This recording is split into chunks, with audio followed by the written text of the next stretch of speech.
નમસ્કાર, હું છું પ્રિયા અને તમે જોઈ રહ્યા છો જનતા કી જાણકારી ન્યૂઝ।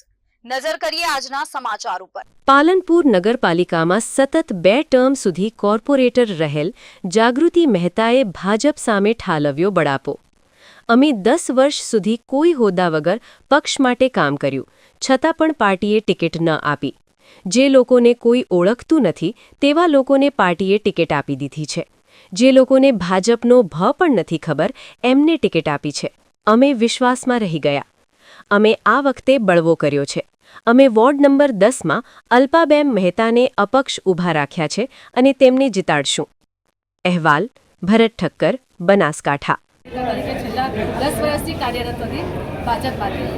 આજે અમારા વોર્ડમાં 10 નંબર વોર્ડમાં ભાજપે અમારા ત્યાં કાર્યકર્તાને ટિકિટ ના આપતા આજે અમે લોકો એક કાર્યકર્તાની પત્નીને મારી 3 ટર્મ થઈ હતી પતિ સાથે, એના કારણે ભાજપે મારી ટિકિટ આપી તે છતાં અમે પાર્ટીના વિરોધમાંથી ગયા અને વિરોધ સાથે પાર્ટી સાથે અમે કામ કર્યું છે, સત્તા સાથે કામ કર્યું, છતાં અમારા કહેવા પ્રમાણે પાર્ટીએ બીજા ઉમેદવારને ટિકિટ આપી છે। જે અમારે એને ભારતીય જનતા પાર્ટીનો મતલબ નથી ખબર એવા ઉમેદવારને ટિકિટ આપી તે માટે અમે વિરોધ ઉઠાવ્યો છે। શ્યામા પ્રસાદ મુખર્જી કોણ છે, ભાજપનો બસ શું છે નથી ખબર એવા વ્યક્તિને તમે ઉમેદવારની ટિકિટ આપો છો, એના કરતાં કાર્યકર્તાની વાઇફને અમે ટેકો હું આપું છું, દરખાસ્ત કરું છું અલ્પાબેન મહેતા સાથે રહીને હું અપક્ષ આજે ફોર્મ ભર્યું છે એટલે સપોર્ટ આપવા માટે